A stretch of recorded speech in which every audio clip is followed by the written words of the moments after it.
Alright, so part 2, I'm going to do a class review for Druid, and obviously this will be much faster because there's only, 9 cards. So I'll review the 9 cards, and then in the second part I'll make some sort of example decks that I think will be good. Maybe just one example deck. Alright, so let's get right into it. So the first card is Fandral Stoghelm.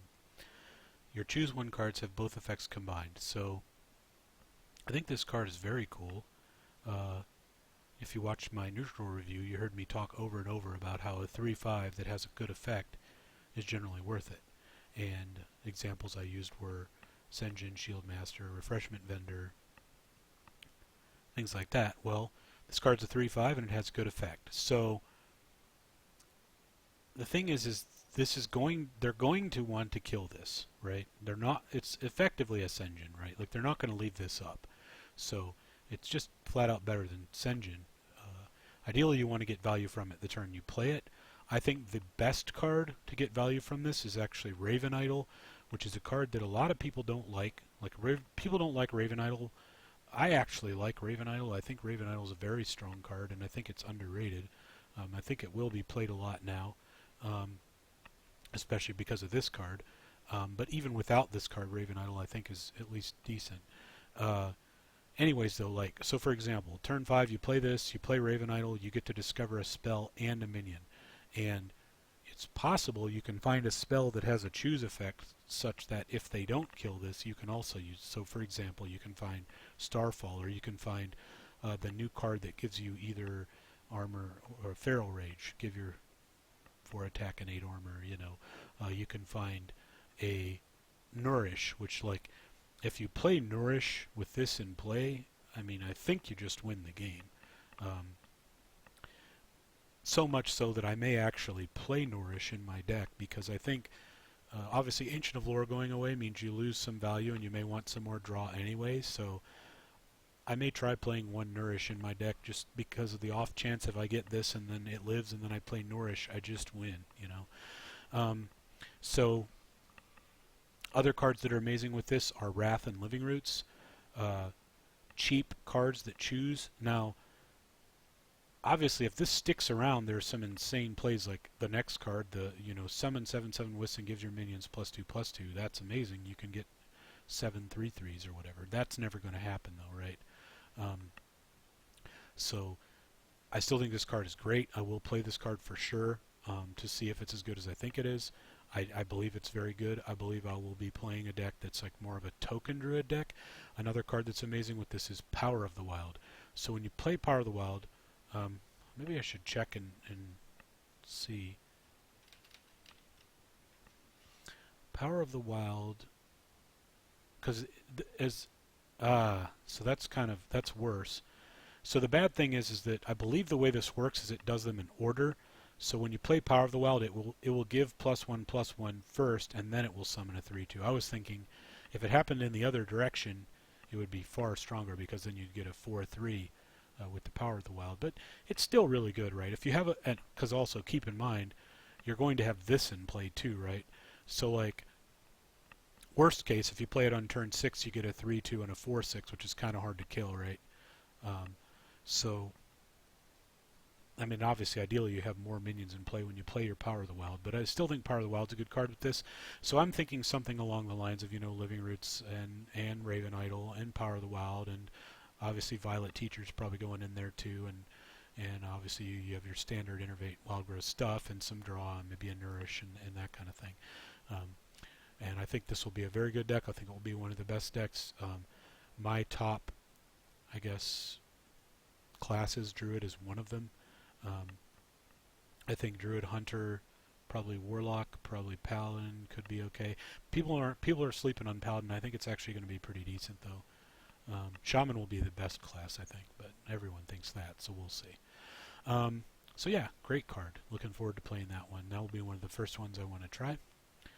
Whispers of the Old Gods is basically unplayable unless you have this in play, which means if you randomly play this into a Raven Idol and then this is your best option and it lives and then you get to play this or something, that's the only way I think it will ever see play.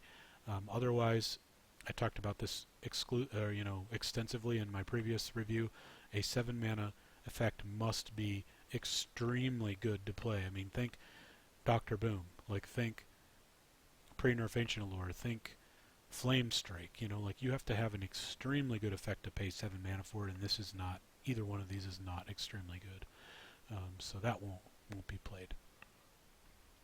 Next card, Forbidden Ancient. Spend all your mana on 1/1 for each mana spent. So it's a 1 mana 1/1, 3 mana 3/3, 5 mana 5/5, etc.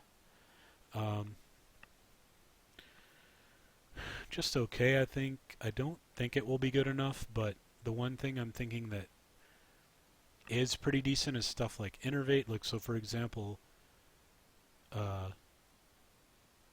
it is flexible. You can always innervate a big minion, no matter how much mana you have. You can dump it all in. Like you can innervate the old 8/8 on turn 6, or on turn 3 you can innervate a 5/5.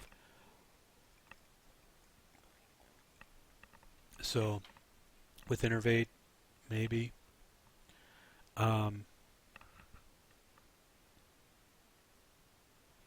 Yeah, probably not good enough. Just in general, like we've talked about how you don't want to play a 3/5 for 3 mana. So do you really want to play a 3/3 for 3 mana?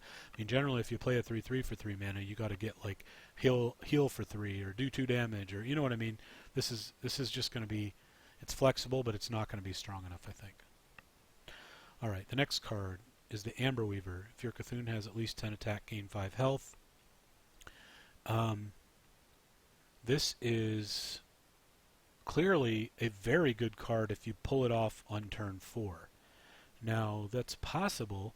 Let's say you get the perfect curve. 2-drop, 2/3 Cthulhu card, 3-drop, 2/1 Cthulhu card, then your Cthulhu's already 10/10, then you play this and you have a 4/10.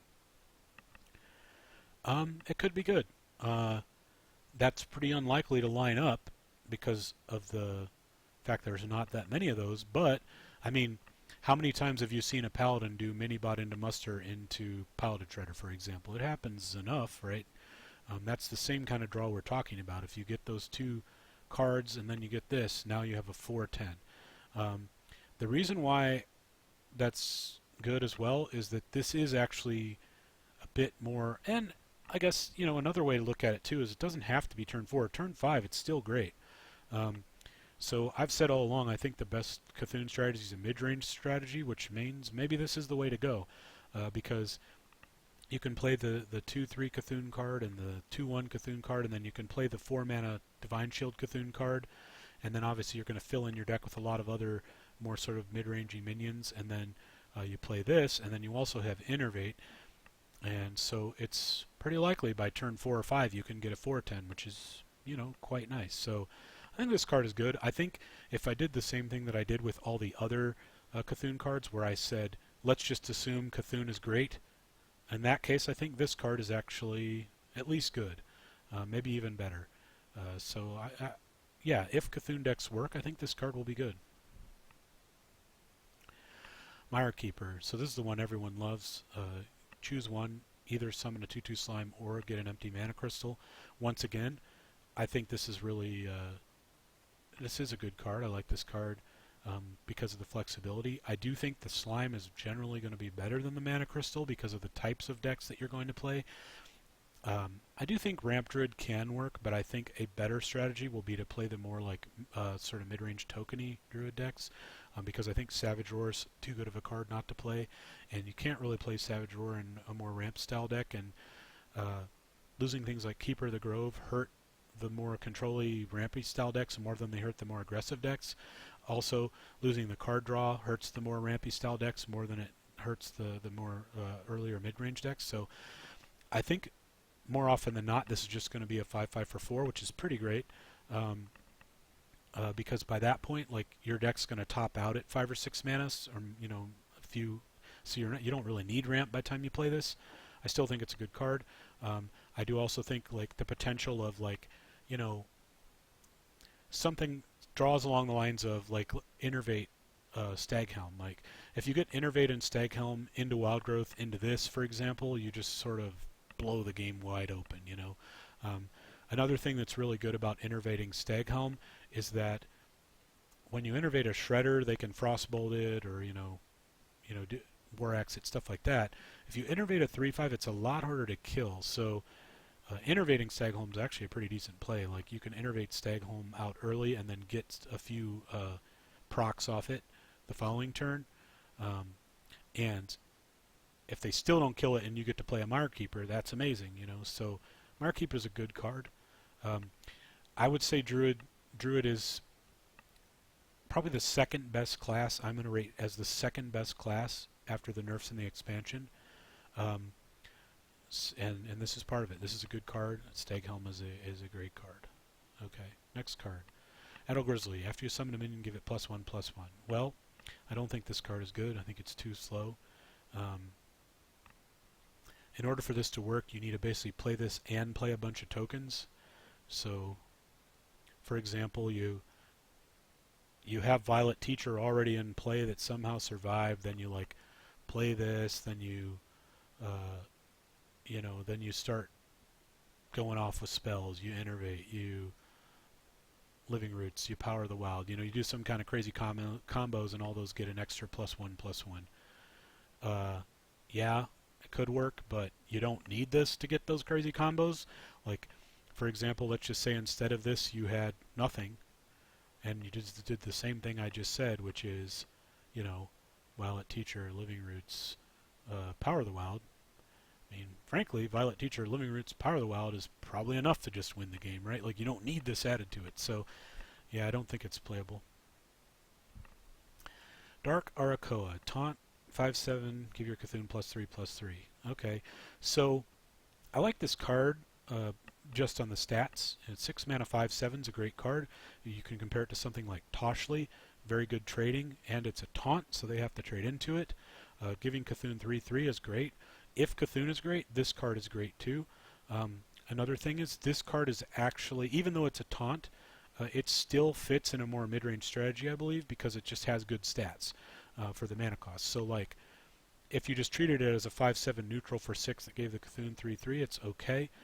Being taunt, pretty decent. You can protect your other mid-range minions and stuff like this. So this card, I believe, is good to great.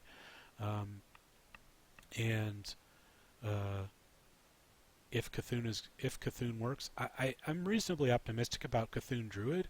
I think you can play a mid-range Cthulhu Druid deck where Cthulhu is sort of like your Dr. Boom or whatever, and like you're playing more for like sort of the board, and like Cthulhu's just sort of that last out that just finishes them off. Similar to the combo used to be. So I think this card's good. I mean, the Druid class cards are just awesome, right? Like I've already said, I think Feral Stagham's great. I think the Amber Weaver's at least good. I think the Mirekeeper's good. I think Dark Arakoa is at least good. That's 4 out of the 7 cards so far. That's fantastic. Alright, so the next card is Feral Rage. Choose one, give your hero 4 attack, and gain 8 armor. So this is, I believe, better than Healing Touch, but Healing Touch I don't believe is good enough to play. So there are a few things. Number one, this card, so one of the reasons I really like Raven Idol is that Raven Idol adds a lot of flexibility, and this card is a card you can get from Raven Idol, and oftentimes healing is a card that you're often going for with Raven Idol. Like I found like Raven Idol, I've never played a mid-range deck with Raven. Well, I played some token decks with Raven Idol because Raven Idol with Violet Teacher is pretty great, which is what I will probably be playing in the expansion. But I've mostly played more like ramp decks with Raven Idol, and you generally go for more early game removals or more ramp. So like you try to find like another Wild Growth if you didn't draw one, or an extra Innervate, or you try to find a Wrath or a Living Roots to kind of deal with the early board to give you time to get to your ramp, right? Or you try to heal because you were behind early, and then you kind of are catching up with like big taunts and stuff because you're a ramp deck, and then you're looking for some way to kind of stabilize, and this card is great. It's another way that Raven Idol is going to allow you to find a heal for 8 armor. And I don't think I will play this card in my deck, maybe a 1-of if I play it. If Freeze Mage is very popular, this card could be a 1-of, just the old 8 armor, pretty good. Or just aggro decks in general could be a 1-of, I don't know. leaning towards a no, but I like it just because of the Raven Idol getting a little bit more, things that you can find. Mark of Visage, give a minion +2/+2 if it's a beast, draw a card. I think this card is just okay. I don't think Beast Druid is good. I think either Cthulhu Druid or Token Druid will be the Druids of choice, or Ramp Druid, and I think none of those are Beast Druid, and so I just don't think Beast Druid will exist, The only reason I could think of for Beast Druid to exist is the Druid of the Fang, which is being rotated out. Therefore, even though you get to draw a card, I don't think it will work. There is one exception, which is maybe there's some sort of mid-rangey deck that has some beasts, like, for example, another card that's actually very good with Fandral Staghelm is the cat, the thing that's either a 2/5 or a 5/2. It's just a 5/5 for 3 mana, right? So, that's a beast. Druid of the Claw is a beast, So maybe you could play some sort of deck that's like beasty with this, but I think it's just sort of middle to bad, not great. Overall, I'm super excited about Druid. I think Druid is one of my favorite classes in general. I have a Golden Druid. I've played a lot of Druids that don't combo. I've played a lot of Ramp. I've played a lot of Token. I have played a lot of combo Druid as well, but I think Druid already has decks that are very good that don't require combo. I do think the Ancient of Lornearth is the biggest one. I don't think Keeper is required. I don't think combo is required. I do think the Ancient of Lornearth is the one that hits us the hardest as Druids, because it makes it much harder to play the value game against people. But it still may not be too hard. But overall, I think I'm super excited to try these. Probably my first Cthulhu deck will be like a more mid-rangey Cthulhu Druid deck, and then my first Druid deck will be a Token Fandral Staghelm deck, and looking forward to try that. So I guess for the last part of the video, let's just do like sort of a quick example deck of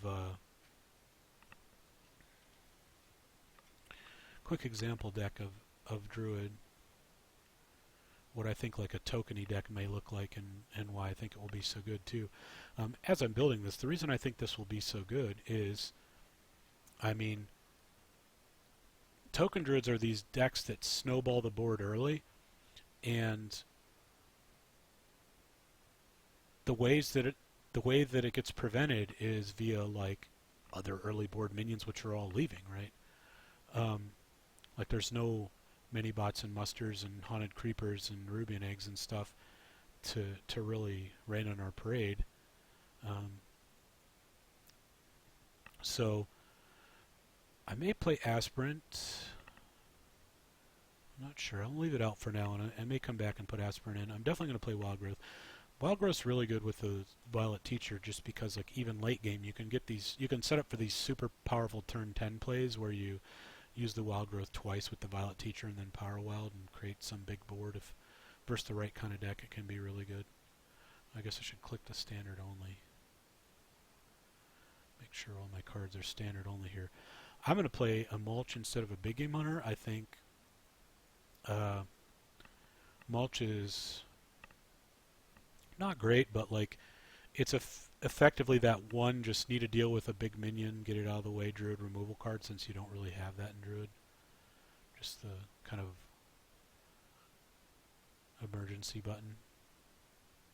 I think I might try one Nourish. And I don't know, I may try one Force of Nature too. I don't know. I may end up taking some of these cards out too. We got the Old Gods cards. We're definitely going to run the Feral or the Fandral Staghelm. I don't know if Mire Keeper is going to fit. Probably Mire Keeper is going to fit in this deck.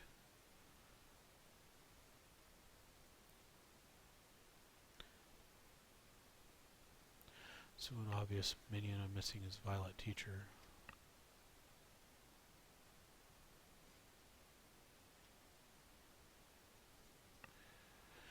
And I need Azure Drake. Alright, so we've already got a full deck here.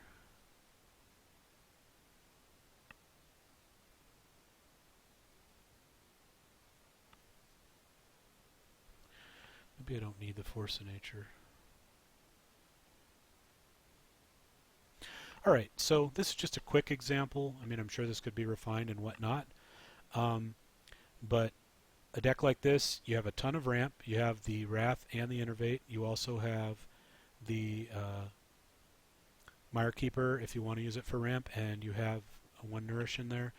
And basically, your whole goal with this deck is to make a big either Fandral or Violet Teacher combo. So there's a few things about this. So token decks in the past were weak for several reasons. One reason was not enough value, which is why I personally would always play 2 Ancient Allures and 2 Azure Drakes in token decks, because sometimes you would just draw all these like sort of low mana spells and no draw, and then you would just sort of not have enough cards, you know. So you needed a lot of draw. So I think obviously this is a reason why I want to play one Nourish for a little more value. I'm still running the 2 Azure Drakes. The Fandral Staghelm gives us effectively a third Violet Teacher, right? So like the main goal of this deck is to play a Violet Teacher and then get a bunch of value from it. So you play it, you get a bunch of tokens, hopefully you power wild all the tokens, and then you create a huge board with, you know, all these cards that are also giving you other benefits like discovering cards and maybe killing their minions, or making even more 1/1s, or you know, cycling Wraths, cycling Wild Growths late game, or just ramping early game and getting 1/1s as well. And then the Fandral Staghelm actually is very similar. Like if instead of you don't draw a Violet Teacher, but you draw the Fandral Staghelm, now you can do things like just generate a ton of value, like using Raven Idol and Living Roots and Wrath and Power of the Wild with Fandral Staghelm is still very good. So this is effectively like a third Violet Teacher to make the deck way more consistent. So you're almost always going to be doing some big, huge, ridiculous combo stuff.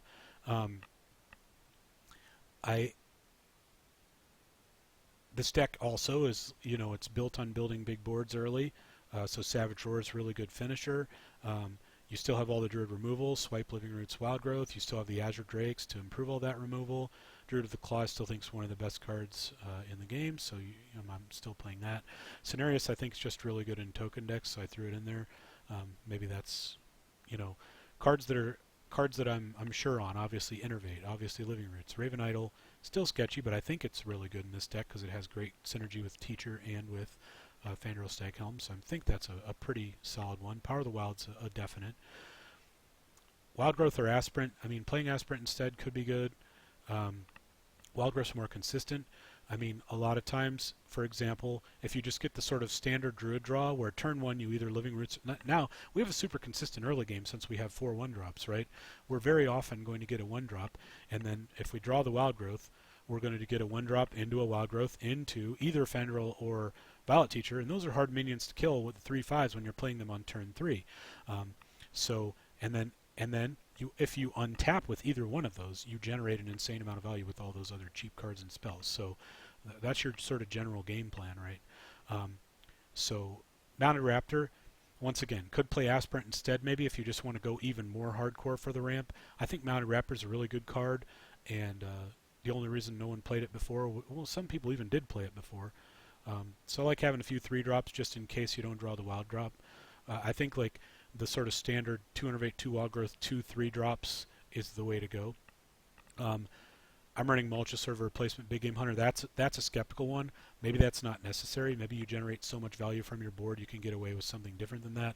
Another potentially good card in a deck like this would be Blood Mage Thalnos, because you have so many spells. I mean, you have 6 spells that do damage, and a lot of draw too. So, and discovering maybe even more spells.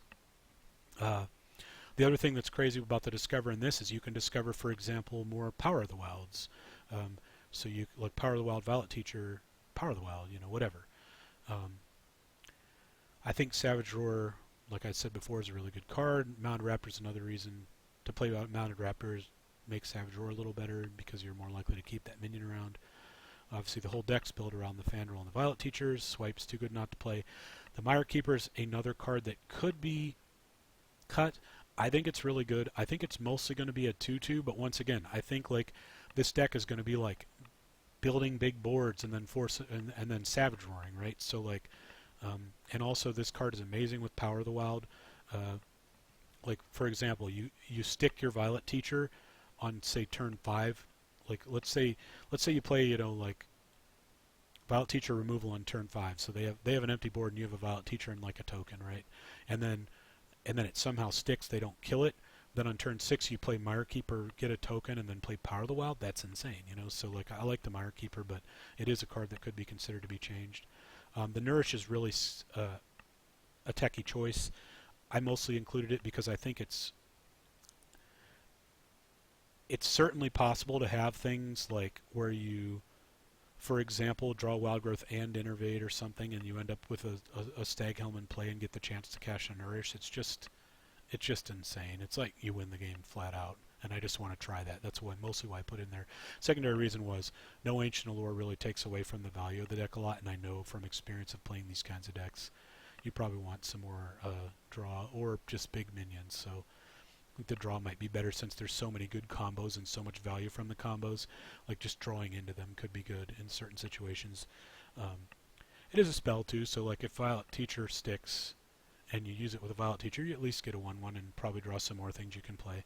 And then Cenarius is obviously just really good with if you maintain a board, and also good from behind. It's a really good legendary, so also could be a cut though. So I certainly wouldn't cut Azure Drake, Violet Teacher, Swipe, Fangirl, Mounted Raptor maybe. Wouldn't cut Wrath, Power of the Wild, Raven Owl, Living Roots, Innervate, but like pretty much everything else is still debatable. But I don't know. I think this is a pretty decent deck, and it'll probably be one of the first decks I try when this expansion hits, and I think it's going to be really strong. And I think one of my main predictions for the expansion is people are still going to be complaining about Druids in the not too distant future when they realize that the main reason Druids were so strong are actually excuse me, still around, which are just Innervate and Wild Growth, and those things still exist. And Savage Roar still exists too, and it's still great.